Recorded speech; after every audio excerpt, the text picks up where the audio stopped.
Sébastien vit à Aubagne. Il a 42 ans. Il est lourdement handicapé depuis sa naissance. C'est un IMC, un infirme moteur cérébral. Les conséquences de ces lésions neurologiques sont multiples. Perte de l'équilibre, marche hésitante et difficulté à s'exprimer. Pour toutes ces raisons, Sébastien n'a jamais eu de petite amie. Jusqu'à ses 30 ans, il n'a jamais connu de femme. Leur corps lui est inconnu et s'il en rêve, il ne les touche qu'à travers ses peintures. Cette misère sexuelle, douloureuse, est le lot commun de la plupart des personnes lourdement handicapées. Difficile pour eux de faire des rencontres et de séduire, de croire que quelqu'un puisse les aimer, puisse avoir envie de les toucher. Depuis de nombreuses années, je suis célibataire. À chaque fois que je suis tombé amoureux, à chaque fois que j'étais intéressé chez lui par une fille, elle m'a gentiment fait comprendre qu'elle préférait m'avoir en tant qu'ami. Le 30 ans, c'était carrément le délire. J'avais jamais touché le corps d'une femme, jamais eu le contact peau contre peau avec une autre femme, avec une femme. C'était complètement inconnu pour moi.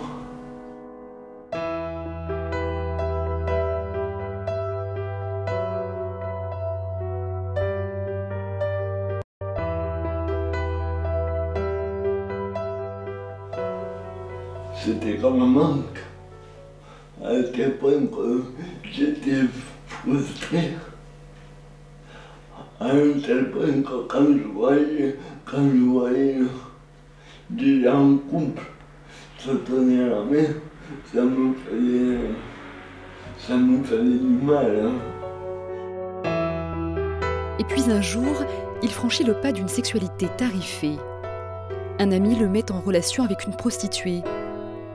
Il découvre l'amour charnel, un éblouissement pour lui. Mes doigts frôlent ton corps. Je n'ose regarder tes seins nus que je touche délicatement. Nos corps tentent de s'apprivoiser, quand soudain tu me dis ces quelques mots. On danse ? Je me rappelle quand je l'ai fait la première fois, je suis sorti de chez moi.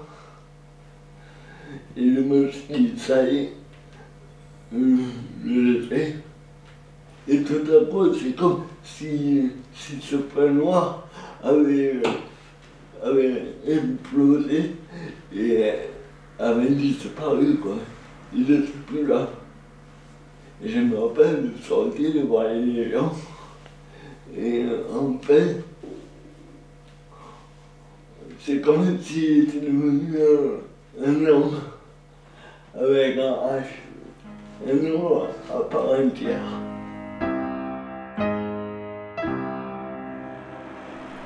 Aujourd'hui, Sébastien a rendez-vous avec son meilleur ami, Charlie. C'est à lui qu'il doit d'avoir enfin une sexualité. Charlie a 50 ans. Il est atteint de la maladie des os de verre. Il n'a jamais marché et ne mesure qu'1,10 m. C'est un petit homme, mais un grand caractère, malgré une enfance ponctuée d'opérations douloureuses.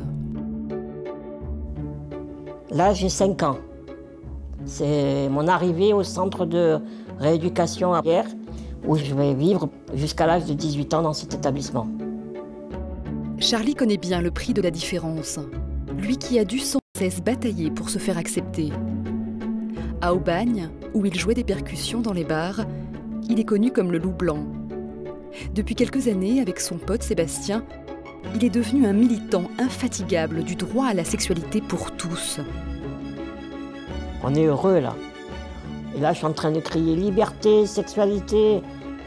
En 2005, la loi sur l'accessibilité des personnes handicapées est votée. Une loi que Charlie juge très insuffisante. Le principe de l'accessibilité, comme on l'entend, c'est c'est que pour une personne handicapée, il faut que la vie lui soit accessible à tous les échelons. Pourquoi l'accessibilité à tout, sauf à la sexualité? Il faut que l'accessibilité qu'on entend, on l'entende aussi dans la sexualité. Voilà, on va traverser là-bas.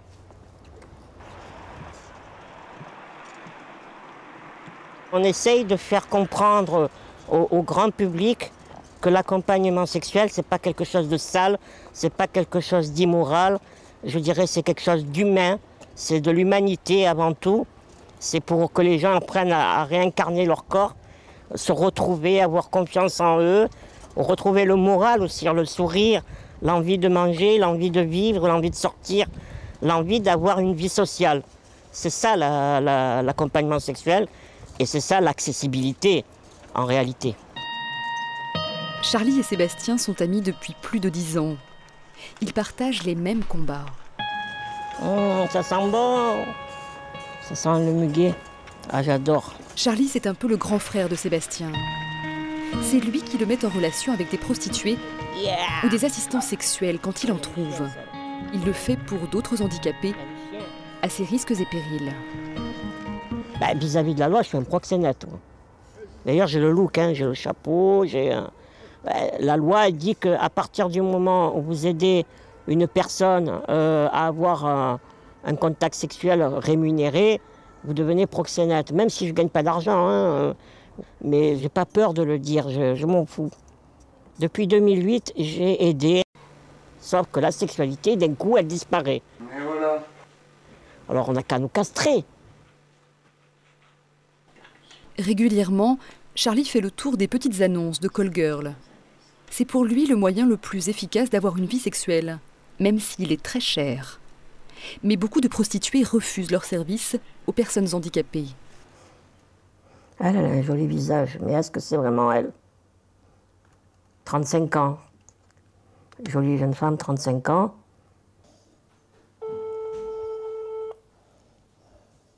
Allô? Allô, bonjour. Je voulais savoir pour un éventuel rendez-vous. Alors, je vous renseigne, la demi-heure est à 100 €, leur 150. Oui, Et c'est une prestation complète. d'accord, Donc, qui comprend échange de caresses, préliminaires, fellation, plusieurs rapports possibles, j'embrasse. d'accord. Est-ce que vous vous déplacez? Ça dépend où. Je suis à côté de Marseille, à Aubagne. Oui, éventuellement, mais le tarif n'est pas le même. Ça augmente de combien? 200 € l'heure. 200 € de l'heure, d'accord. Par contre, je suis une personne handicapée. Ça pose pas de problème? Pas du tout. D'accord, je suis en fauteuil roulant. Voilà. Non, Donc, j'ai des clients qui sont dans votre cas, il n'y a pas de souci. d'accord, et ça se passe bien? Vous n'avez pas de problème? Normalement, oui, jusqu'à maintenant, oui, non. Bon, non, c'est tant mieux. absolument pas. Tant mieux si ça se passe bien. Bah écoutez, je vous rappellerai pour voir avec vous pour un éventuel rendez-vous. Avec plaisir. Votre prénom, c'est? Charlie, Ça va, Charlie. Bah écoutez, peut-être à bientôt. merci bien. Au revoir. Au revoir. C'est la première fois que d'entrée, je tombe sur quelqu'un, quoi, qui est OK. Quand il ne trouve pas de prostituées, Charlie fait appel à des assistants sexuels clandestins. Oui. Car cette activité est toujours illégale en France, après un avis défavorable du Comité national d'éthique en 2013, Ça va. contrairement aux États-Unis et à 9 pays européens qui ont légalisé cette pratique. Je suis toujours derrière l'ordi, hein, comme d'hab. Cheryl est aide-soignante et fait de l'assistanat sexuel illicite depuis quelques années. Mariée et mère de famille, elle vit ce service comme un échange humain, mais qui doit être rémunéré. J'ai toujours eu envie d'être travailleur du sexe sans jamais oser le faire. Je connais bien le handicap de par mon travail d'aide-soignante. J'ai pas peur des corps déformés, abîmés, accidentés. Non, ça me fait pas peur. Et puis il y a le support de l'argent, hein, faut pas oublier ça. Hein. C'est important, je le ferai pas pour rien, c'est évident, hein, je le ferai pas gratuitement. C'est une prestation qui doit être payante. L'argent, c'est aussi un soutien important pour justement dépasser certaines réticences que je pourrais rencontrer parfois. Je demande 150 € pour 1h30 de prestation, plus les éventuels frais de déplacement, parce qu'il m'arrive d'aller assez loin de chez moi. Moi, c'est vrai qu'au départ, quand je pensais à l'assistance sexuelle, j'imaginais surtout des caresses et des masturbations. J'imaginais pas que les personnes en situation de handicap, ce qu'elles voulaient, c'était vraiment faire l'amour avec une femme. Bon, après, je prends toujours du plaisir à la rencontre, hein, de toute façon, à la découverte de l'autre. Ensuite, le toucher induit forcément une sensation de bien-être de part et d'autre. Hein. Toucher l'autre, c'est aussi se toucher. Et il peut m'arriver d'éprouver un plaisir plus sexuel, mais c'est très secondaire pour moi. Hein. Mon rôle, c'est vraiment de donner. Après, c'est vrai qu'il y a le problème que je rencontre parfois, c'est que beaucoup n'envisagent pas la rencontre sans me donner du plaisir en retour. Et c'est pas toujours facile à gérer pour moi, car c'est pas la même chose que de choisir de donner du plaisir et d'accepter d'en recevoir. Le prince crapaud et la petite princesse. Hein?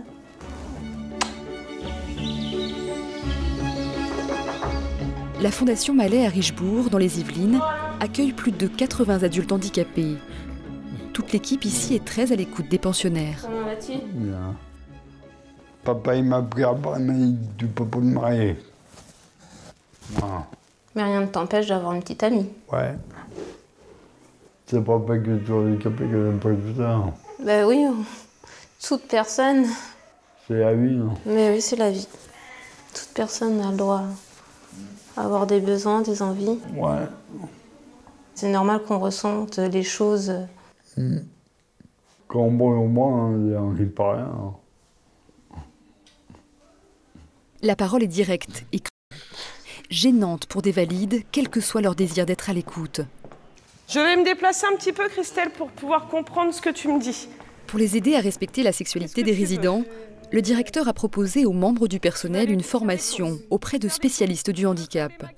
Et il y a des choses qui ont commencé à se mettre en place. Hein. Ça veut dire déjà la parole, libérer la parole. Ça a libéré complètement la parole dans les équipes, qui permettait aussi, entre elles, dans le cadre des réunions, de parler de leur facilité comme de leurs difficultés à pouvoir aborder ça ou être le témoin indésirable de certains gestes affectueux, sensuels ou éventuellement même sexuels entre les résidents. Plus de tabou désormais, et l'équipe se réunit régulièrement pour réfléchir à la façon de répondre aux besoins sexuels des résidents et à leurs demandes, pas toujours facile à gérer. Il y a quelques jours, il est venu me voir et m'a fait la demande d'acheter pour lui donc un film de pornographie. Porno? Oui. C'est comme ça qu'il a demandé? Oui. C'est vrai que moi, il m'en avait fait part aussi en entretien, et c'était assez clair. Hein, oui, oui. C'était voir un homme et une femme nue faire l'amour. Oui. Ah oui. Pas un truc romantique. Mais c'est pas mal du coup qu'il ait pu poser sa demande. Enfin, je trouve que c'est très bien qu'il ait pu verbaliser cette demande. Ça ne me dérange absolument pas d'en discuter avec lui, de l'accompagner, au contraire. Ça te paraît faisable? Complètement. Moi, je sais que sa demande, c'était donc d'aller l'acheter lui-même pour pouvoir choisir, d'aller dans le magasin et d'être accompagné par Sabrina, avec qui, voilà, auprès de qui il a demandé, avec qui il doit être assez à l'aise pour faire ça, on va dire. Il t'a pas demandé à toi, en fait. Non. Il a demandé à Sabrina. Il fait bien la différence. Alors, comment on fait? Il faut acheter le DVD. Je suis pas sûre que dans les grandes surfaces, on ait ce genre de... Je sais pas, j'ai jamais Je sais pas, moi non plus. Je n'ai jamais regardé non plus. Bon. Donc, Sabrina, comme vous avez été choisie par vous voyez un peu avec lui, voir où est-ce qu'on peut l'emmener, choisir son DVD. Moi, je vais voir aussi parce que financièrement, qu'est-ce qu'il va y avoir marqué sur le ticket de caisse quand on va donner les comptes à la maman? Donc ça, voilà. Hein. Ça, je vais voilà. Nous, on va s'occuper de ça. Alors, une ouverture d'esprit qui change tout. Aujourd'hui, les résidents peuvent exprimer leur manque, leur souffrance, sans avoir peur de choquer. Daniel a 60 ans. Il vit en institution depuis 17 ans. Toutes ces années à devoir taire sa libido et son besoin de l'autre. Des besoins qu'Audrey, son ergothérapeute, sait parfaitement traduire. Ici au foyer, est-ce que vous vous sentez seul? Non? Ça vous manque pas un contact avec une autre personne? Si, ça vous manque. Ouais. La nuit. La nuit surtout. Qu'est-ce qui manque le plus? C'est le toucher ou la sexualité? Les deux. Qu'est-ce que vous aimeriez? C'est difficile à expliquer. Vous voulez essayer quand même un peu? Avec les symboles du bliss? Sentir, oui. Sentir le contact. Ça prouve qu'on est vivant. Et qu'on n'est pas mort, ouais. Vous aimeriez pouvoir rencontrer des femmes ou que les assistants sexuels existent en France? Que les assistants du sexe existent en France? Ouais. Aider. Aider au contact, à avoir, pour les personnes qui ne puissent pas en avoir. C'est important qu'il y ait des personnes qui proposent ça. Ouais. Vous êtes tombé amoureux d'une femme ici? Faut le dire, Daniel. Ça veut... je suis indiscrète. Ça veut dire oui, c'est ça? Hein? C'était il y a longtemps? Dites-nous. Dans le passé. Jeune. À la Fondation Malais, les résidents ont demandé à avoir leur propre espace de parole pour pouvoir évoquer leur sexualité, exprimer leurs besoins et leurs revendications sans détour. Est-ce que quelqu'un a envie de démarrer, d'apporter des questions ou un témoignage ou quelque chose? Moi j'aime. Oui, Benjamin. J'aimerais me débrouiller tout seul pour la mise aux toilettes. Tout seul pour la mise aux toilettes, donc? Pour me masturber aux toilettes, tout seul. Ok. Sans avoir besoin de personne. Quelle fréquence? J'attends que les encadrants finissent de manger, ils mettent à 1h30, ils me sortent à 2h30 après la transmission. Alors du coup, tu peux pas faire ça quand t'as envie? Non, il y a des moments. Oui, et des moments qui ne sont pas vraiment choisis par vous. Ouais. Et les autres savent, voilà, tout le monde est au courant, en quelque sorte. Oui. Moi aussi. Vous aussi? C'est-à-dire qu'il y a beaucoup de dépendance, finalement, aux professionnels, pour un acte qui est très intime. Ouais.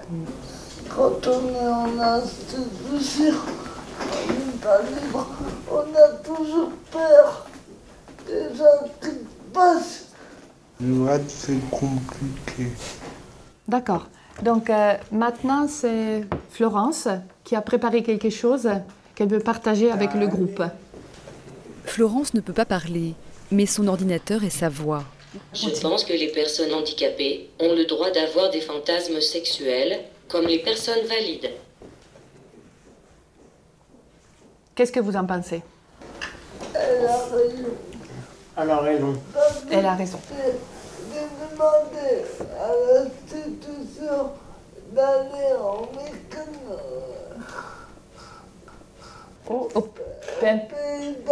aux Pays-Bas. Donc vous avez demandé ça à l'institution? Pour rencontrer des gens. Pour faire ça. À mon avis, tu vas attendre encore un peu pour ta réponse, parce que moi j'en attends une et on m'a dit qu'il faut attendre pour moi. Est-ce que vous avez fait une demande également, Benjamin? Oui. De quel type? De quelle nature? Pour aller voir quelque chose pour moi tout seul. Je sais pas si j'ai le droit de le dire. Mais... Vous dites ce que vous voulez. Pour aller voir une pute.